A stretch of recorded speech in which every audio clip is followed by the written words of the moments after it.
बिस्मिल्लाहिर्रहमानिर्रहीम। अस्सलाम वालेकुम। दरूद शरीफ की बरकत से पेश आने वाले वाक़यात न सिर्फ ईमान को ताज़ा कर देते हैं बल्कि अल्लाह ताला की कुदरत और नबी करीम सल्लल्लाहु अलैहि वसल्लम की मोहब्बत की झलक दिखाते हैं।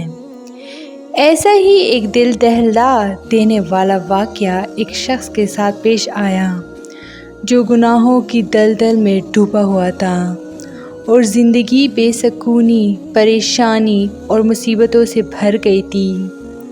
वो शख्स हर तरफ से मायूस हो चुका था, ना रोज़गार, ना सुकून, ना ही दिल का चैन। एक दिन उसने किसी बुज़ुर्ग से अपनी हालात बयान की। बुज़ुर्ग ने सिर्फ इतना कहा, बेटा रोज़ाना 100 मरतबा दरूद शरीफ पढ़ना शुरू करो और दिल से नबी पाक सल्लल्लाहु अलैहि वसल्लम को याद करना।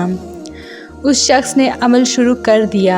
इब्तिदा में दिल नहीं लगता था, लेकिन उसने हिम्मत न छोड़ी।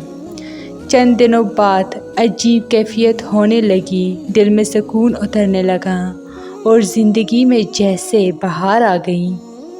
अगली सुबह उसकी ज़िंदगी बदल चुकी थी। उसे एक अच्छी नौकरी मिल गई, घर में खुशहाली आ गई और सबसे बढ़कर दिल में इत्मीनान आ गया। ये वाक़या हमें सिखाता है कि दरूद शरीफ महज अल्फाज नहीं बल्कि एक ऐसा नूर है जो ज़िंदगी की तारीकियों को रोशन कर देता है। जो सच्चे दिल से दरूद पढ़ता है उसके लिए रब कायनात दरवाज़े खोल देता है जिनका तसव्वुर भी नहीं किया जा सकता। तो ये थी मेरी आज की वीडियो। उम्मीद करती हूँ कि आप लोगों को बहुत अच्छी लगी होगी। मज़ीद इस तरह के इस्लामी वीडियोस के लिए मेरे चैनल को लाइक, शेयर और सब्सक्राइब ज़रूर करें। Stay tuned for more. Thanks for watching.